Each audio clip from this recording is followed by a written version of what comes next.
I'm David Toth, and this is Making Waves, a podcast where I get to chat with some of the most forward thinking leaders in the accounting profession. We're diving into everything from growth and strategy to alignment and succession with real stories from people actually making things happen in their firms. On this show, you'll hear from alumni of the MPB Leadership Accelerated program.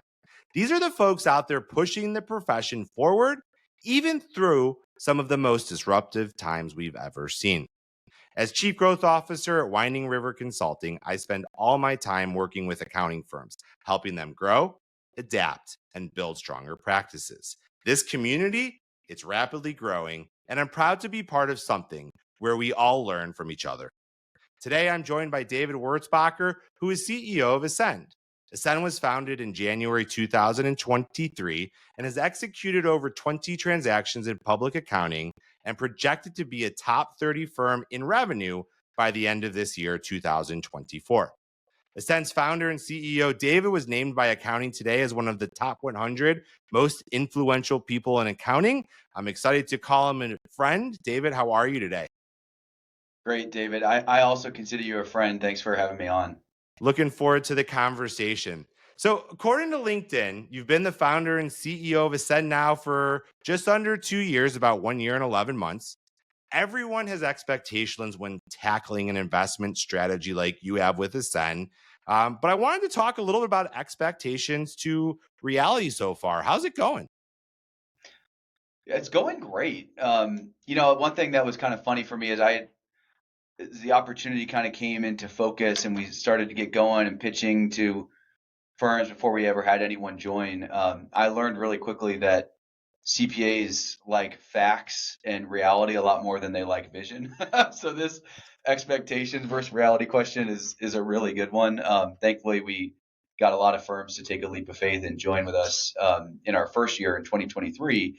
In 2024 has been a year where we've been able to actually start to see the fruits of trying to make these firms better, help them grow, create a better value proposition for their employees, do some stuff in technology, make outsourcing work, all this stuff that everyone knows you should be doing. And it's been really exciting to see that traction so far in 2024. You mentioned the top 30 firm thing. The revenue scoreboard is not one that I personally really care that much about, and something that you and Gary talk about is metrics of greatness, and how just tracking revenue doesn't really tell you anything about the quality or how happy people are. And that totally resonates with me. However, I do think it's an interesting marker of our momentum and the scale we can bring to bear for firms. And so I find that really encouraging. Well, I think this goes back to something you just, started hinted towards about expectations versus reality and, facts versus vision, right? And I think one of the things that really has made you guys successful, or at least built a platform in a unique way, is the ability to get leaders and firms to think strategically about going forward. And, and how in so many cases, we see people in status quo, the partnership model. This is the way we've done it. What has been your experience talking to hundreds of firms at this point about their ability to think about different business models and structures going forward? How has that impacted the way that you've kind of gone to market and thought about your ability to really provide a platform that allows these firms to be successful long term? Yeah.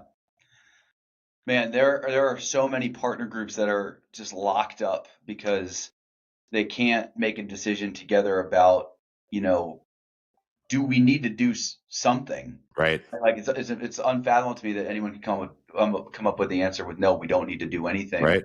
Like you got to at least be thinking about your strategy and where you're taking your firm. If it's not exploring capital solutions or a partnership like we offer at Ascend. So if what we're looking for is, and where it works is, you have to have a partner group with some youth and some energy and some alignment about what the firm is capable of, but also some humility to say, this is going to be really tough to build on our own, and having a partner would really help a lot with that. But we just, it's their vision. And that's kind of where our independence plus resources model comes to bear. If you don't have that, if your partnership is kind of locked up in decision making, they're never even going to make a decision to join. Well, it's kind of interesting, and I know we've talked about this, our framework to remain independent or thrive as a firm in general. And the first four, table stakes, if you will, is all focused on alignment, strong leadership, having succession in place, and then, understanding deferred comp. But it's all volume controlled around this idea of capital reinvestment to be able to execute that. And to your point, for firms to be thinking that if we can't make that happen today, if we just keep things the way they are, we're going to be okay. And I just think there's so much change in the sophisticated market that makes it challenging to really be able to compete going forward. And I don't know if you're seeing that with all the different investment strategies coming into the market. Yeah, everyone's got a little bit different flavor, and every firm has different needs. Even when we find a group that's aligned about, hey, we want to do something, we want to be special, we want to make the most of our potential here, we still need to do a considerable amount of work with the managing partner of that firm. And we actually don't call them managing partners, we call them CEOs. Hmm. And it's not just semantics. We actually have a scorecard where we lay out, like, here are the key differences between what a CEO does and what a managing partner does.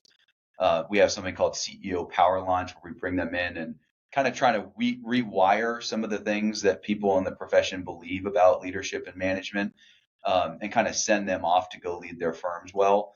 And so when we say people first, there's a lot of things that we mean, that there's an ethos to that, but there's also a program and a strategy behind it too. And I just don't think anyone's going to go anywhere without really focusing hard on leadership. Yeah. Well, I'd love to dive a little bit deeper into that because I think leadership is a key part to any conversation. And I love to hear a little bit about, why you think it's so important today, especially in the accounting profession. Yeah. I'm glad you didn't ask, like, hey, what's your definition of leadership? Because I've never really like penned that. But what I know is there are lots of different definitions of Yeah. leadership that are out there. I think that the defining characteristic, though, that would be in any definition is that leaders have followers. And as a profession, I think we all kind of have to look ourselves in the mirror and say, what does the talent shortage, the pipeline problem, tell us about our followership? Yeah. Do we have a high degree of followership? The answer is kind of no, Right. we don't. And so for me, I'm very passionate. I'm really glad that Winning Ways is about leadership development because I think that is the answer to the pipeline problem. It's not the 150-hour rule, or we got to go into the high schools and tell them how great accounting is. Those might be good ideas, but I really believe that we've got to fix leadership in the profession and have that trickle all the way down in the organization. Because if you get that right, you're going to build great firms that people want to be a part of, and they're going to do a great job for clients. And that's really what we need to kind of turn around this trend. And I couldn't agree with you more. I mean, you hit it on the head, right? Winning Ways is about developing the future leaders of the profession today. And I think a lot of today's partners and leaders were mentored by those before them. It wasn't something that was taught, Yeah. it's not something part of getting your CPA license. It was done by the people within your firms. And people don't have the time that they used to, and where they're spending their time, is totally different. So we're seeing a lot more programs come into place. What are some of the things that Ascend offers as part of that, kind of leadership development investment? Yeah. One of the things that is, so funny coming into the profession as an outsider is some of the things that corporate America has been doing forever haven't really like made its way into public accounting to the same degree. What I'm about to say is not true of all firms, but it's actually Sure. pretty common. You just go and do a random survey of people in a firm and you ask, who do you report to here? A lot of people are like, I don't know, right? Like sometimes I work with them and Right. sometimes I work with her, and you're bouncing around. It's kind of like everyone's just pulling work off the shelf. So one of the first things that we do, and Aaron, our chief people officer, leads this, is we got to have an org structure here where everyone has defined objectives for that role that connects to a bigger purpose. It connects to our why. It connects to the reason we exist, our strategic intentions, our mission, vision, values. That's a lot of work to create an executive leadership team and an org chart and definitions of every single role that you can actually measure. And it's not just about billable hours. There's like so many other things that deserve to be called out. And once you have that, now you have reporting relationships, managers and then a direct report. And we have a whole training series on how to be a great manager. And we don't mean like a manager by title in the profession. We mean a manager of people, a leader of people. And there's so much to that, like that can be taught. Like, how do you actually give a great performance review? How do you have difficult conversations? How do you deliver feedback in the moment? How do you get to know your people on a deeper level so that you can customize your leadership style Sure. to meet the person where they are and what they need? So we do have someone in addition to our chief people officer that's just focused on learning and development, and we have her pointed at things that aren't done as well in the profession, because there's a lot of training and development the profession does pretty well. We're really trying to focus on areas where we think there's something to be desired. So talking about that model, I mean, is that something that every firm that joins Ascend has access to? Is that a box that they can now check because they're a part of the Ascend platform? Or is that typically done on an individual firm level? So we have something that we call the Ascend Proven Process. And it is a series of steps that you take that lead to business transformation. And business transformation unlocks all sorts of things like more engaged employees, more pay, people working at the right level in their firm, innovation, better leadership, all these things. And it's a series of steps. And early on in those steps is the part where you craft your organization and kind of get ready to be able to performance manage and lead people well down the road. So what we're bringing is tools and some people to help figure these things out. We're not bringing a prescription of exactly how your firm needs to do it, or exactly how your firm needs, like what it needs to look like on the other side. So there's creative license and freedom about exactly how every firm does it, and so everyone does it, differently. But you can't skip the step of we got to get our house in order from a people standpoint. So, I think this conversation can go in so many ways, right? Given that you're bringing, a new platform and investment strategy into the profession, looking at it from private equity, but also just fundamentally, focused on people and running a really good business. Knowing that you're not necessarily a managing partner in a traditional sense, I'd love to hear a little bit about what keeps you up at night. Well, I actually sleep great, which is I'm thankful You for. and me both. It must be the 2-year-old and the 4-year-old. Yeah, yeah, exactly. Yeah, exactly. Um, honestly, what I'm thinking a lot about right now is we have, through this Ascend Proven process and the business transformation, it is creating a lot of growth in the Yeah. organizations, at the firm level and also at the Ascend level. We have almost 60 people now that are new to public accounting, that are raring to go, super passionate. But you have to develop your people at approximately the same rate that you're growing. So to not exist 2 years ago and be, north of 300 Right. million today is a lot to digest. And so the thing that I'm thinking a lot about is how do we make sure that every leader in our company, whether it's in a firm or here at Ascend, is on a leadership development track that's going to allow them to scale their own contributions as we grow. And have that reward and impact, feeling at the same Yeah. time. Yeah. I think that's such a key part to it. I know that you and I originally got a chance to meet at Managing Partner Bootcamp. I think you participated, not too long ago. A lot of that program helps individuals like yourself, and even in my time when I came from out of the profession, if you will, into it, to really accelerate that leadership, experience. What were some of the major takeaways that you had?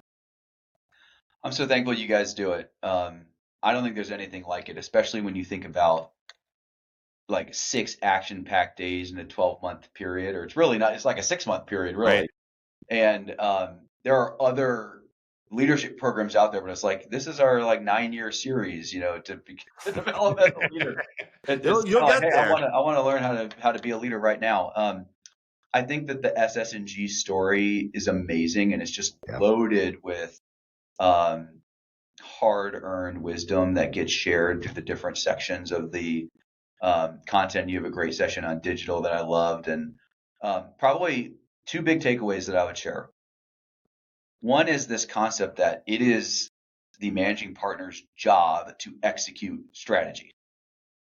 So first it's like you got to have a strategy, and then you have to have a way to execute a strategy. And I think one of the things that really ails the profession is that as we put the clients first, which is honorable, and we get busy with client work, it's so hard for teams to think about strategy and then execute strategy. But it's paramount. It's absolutely Yeah. paramount. So that was a big takeaway for me. And then the other one, this is like maybe a little funny, but I just think it's so profound. Um, the days start with physical boot camp, and then there's a session with the guy who leads the physical boot camp about taking care of yourself, Yeah. sleep and diet and exercise and all these things. And um, man, this profession really needs to hear that. Like, it's actually part of our job Yeah. to take care of ourselves. And if we're not doing that, we're letting somebody down in Well, our it's not just ourselves. I mean, if you're a leader in a firm, you're responsible for every person that works for you, Absolutely. their families, right? Absolutely. So I just think that was that's a really Yeah. profound leadership lesson that you get. I'm a big fan. We're evolving into, understanding, to your point earlier about leadership, to what we're calling basic training boot camp. And this idea that, call it a partners really need to focus on three things. And I'm curious to get your thoughts on if you agree with these three things. But, the first is managing their clients, right? Taking care of their clients and knowing there's opportunities to grow them. That trusted advisor is still critical, but harder than ever. Building a practice. We want, partners to help drive the revenue of the firm, and then finally managing people, Yeah. and helping people grow. And so those are really the three fundamental pillars that I believe partners need to focus on. And what we're seeing in this conversation is, yeah, most of them are really good at technical, and if they're not good at technical, they're good at bringing in business. Yeah. Managing their clients is something they've done for a while, but there's new technology, there's new types of roles in firms going forward. It's the managing the people piece that seems to be a huge, conversation or demand that we're really focused around. What do you think? Are those the three pillars? Um, you articulate it differently, but I love it. I love it. There's a psychology that I think is really worth embracing as a leader, which is everything is my fault. Right. So if I think my people aren't, they're not like I was when I was their age, or they don't know what what I think they should know. Like, that's like a good leader looks at that and says, like, I created this problem somehow, and I have agency over solving it. We have three rules. Two of them overlap exactly with what you said, and the third one is the first one is different. So the first rule is set a big goal. Yeah. And there's so much power in that. Like Yeah. you like, a big goal could be seen as intimidating, but your chances of achieving a big goal are actually higher than your chances of hitting a small goal, because big goals are exciting. They create energy, they create momentum, it creates this feeling of winning and fun and teamwork, and like just the fulfillment of doing something hard. So set a big goal is the one I would add. The other two rules that we have are, set a high bar for talent. Yep. It kind of gets to your people. It's like, Yep. we have to hold a high bar. Everyone has to be great. Um, and the third rule is make time to work on the business. And I would say when you're thinking about building your practice, like that's part of it, right? You have to zoom out sometimes and work on your business really thoughtfully, and then step back in and work in your business and make progress on strategy Did you execution. ever read Extreme Ownership? I've heard it's great, but I've never read it. Great book. It just goes back to your point of, you gotta own it, right? You have to own Yeah, everything in your firm as a leader, whether it's your fault or not. And it was written by two Navy SEALs, and it's a fantastic I book love that. around Love that. that exact theory or concept that you kind of laid out, and I very much enjoyed it. So you've been in the profession for 2 years. I'd love to kind of get the one thing that you're really excited about accomplishing on your journey over the next 3 years. We are absolutely committed to winning with technology. There's this feeling in the profession that there's got to be a better way, but figuring it out is so hard. It's like, Yeah. oh my gosh, there's all these tools, and how do they integrate, and how can I pay for them, and who's gonna maintain it and train our people on new workflows and all these things. There's all sorts of barriers. We now have on our team a chief AI officer who comes from a VC-backed accounting technology company, who like helped build Amazon Web Services, just to give you an idea of like the caliber and experience of a person like this. And we're turning him loose Yeah. in this business, and we're giving him money to build a team. And I am so like, talent and technology are the things that are like the hottest topics. And I really see technology as just like a sub bullet of the talent problem. If we can get technology right, it's going to attract talent because now they have tools that work the way they think they should work. Yep. And so I think that like the gaps between the haves and the have nots on this is going to be really interesting to track as we go. But that's the big thing I'm most excited about. And, I see it, and a lot of what I deal with is probably, on the growth side of it, but somewhat, integrates into time and billing and CCH and what happens is firms are like, yeah, we need to tie all these systems together, and then they're done and they walk away and it's like, okay, who owns it? Right? What happens now that we just spent $250,000 and it's like, you're going down the right path. It's the right decision making, but that's tactical and not strategic. And all of a sudden now it's like, great, you have golden records. Great. All your systems can talk to each other. Now what do we do with it? It's so hard. I have a lot of like sympathy for firms Yeah. that are like facing this like conundrum of, I know I need to do something, but it's really hard to do something. And that's like part of the power of the Ascend model is, hey, we've achieved some scale. We have a different capitalization structure.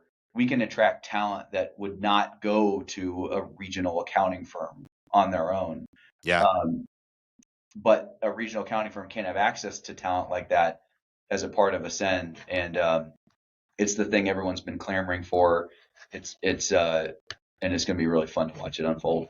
It is. And it is. And I know, sensitive to time, but one other area I wanted just to chat on for a little bit. And I get these questions a lot today, especially whether it's PE, a strategic merger. You go back to the talent conversation. A lot of young partners and rising leaders at firms have these question marks about, what's going to happen if we do sell to private equity? What's going to happen if we do merge? And I just spent 10 years at Grant Thornton. I'm at a $150 million firm, and now we're going to go sell, right? Yeah. What advice would you give to people in that role, knowing that this is probably a conversation you have frequently? There's a lot of investment strategies and options out there. And I don't think it's an easy answer. I mean, I think there's pros and cons to it, but I'd love to get your perspective on that. I think now more than ever, if you're early in your career, you have to choose where you work very carefully. And there's so many things to assess, like, Yeah. is this partnership group functional, and are they going to like invest in things that I need to like stay in public accounting? Do I trust leadership? Do I think this firm is just going to get sold up to a big consolidator someday? Do I think they're going to take private equity? I just think you have to be really you've got to be really careful about where you go. I think though that there's a lot of fear that like private equity somehow equates to like a place I don't want to be. And I would just encourage people to like stay open-minded about that and learn more. I think the series you all just did highlighted very well that like private equity wants to make businesses better. That and that's going to happen. So imagine that. Like, do I want to work at a place that's striving to be better all the time? Like most people would say, yes, I do want to be a part of that. You don't have to have private equity to be striving to get better all the time, but for sure it's happening in the private equity backed businesses. And then the other thing is that private equity brings a new currency into the mix that's going to allow people to make more money with better tax treatment during their careers instead of what the legacy partnership model offers, which is less money, worse tax treatment after you're done working. So the proposition is, would you like to work at a better firm and make more money? And I'm simplifying it. It's not that simple. It's a little complex. There's lots of different flavors of PE. There's lots of different models. You got to do your homework. But I think staying open-minded is really important right now. Well, I think that's a great point. And just playing off of that just a little bit is, I think what also PE is doing, and the whole idea of how it's changing not just the way firms can grow, but the overall industry, is really making firms assess, what is our enterprise value? What are we worth today? Yeah. How do we make it better, like we would tell any of our clients to do? And if you start focusing on those two areas, which again hasn't been top of mind, 130-year industry. We're followers. We do things that have been working. We haven't been disruptive until now, right? It's giving us this kind of inflection point to say, yeah, we should have been doing this. We really do need to. And so I think there's an other outcome that's, kind of impacting firm strategy going forward and trying to get out of that tunnel vision, if you will. And I don't know if you're seeing it, because I know every firm you talk to doesn't go through a deal. They have Yeah. to assess what works, what doesn't work. And some of these firms are fantastic Yeah. and they're great. And once that light bulb goes off, then you really start seeing some of the, engines turn, but it doesn't happen everywhere. And I think there's just a lot of legacy behind it. But I do believe that's one of the things that PE has really brought to the conversation in the industry. It's especially happening now that I think most CPA firms are feeling like they kind of did everything they could on raising rates with clients. Right. Like, it's been such a hard last few years, but it's also in another sense been fantastic because everyone's making more money than they ever made. And it's not because the firms got a ton better. It's because CPAs, because of the supply and demand realities of the market, have been raising their prices some. But we hear all the time, like, hey, that's kind of tapping out. And so that now forces you to, like, okay, if we want a rising tide that's going to lift all boats, we have to get really serious about our growth strategy. And that's where, you all come in, and that's where we come into. Yeah, 100%. David, it's always a pleasure catching up. I know we could go on forever, in so many different ways. I'm going to see you here in a couple of weeks at the MPB reunion and our Winning Ways conference in Chicago. I appreciate you joining us, and I'm sure we'll have another one of these conversations coming up soon. Really looking forward to it. Thanks, David. Thank you.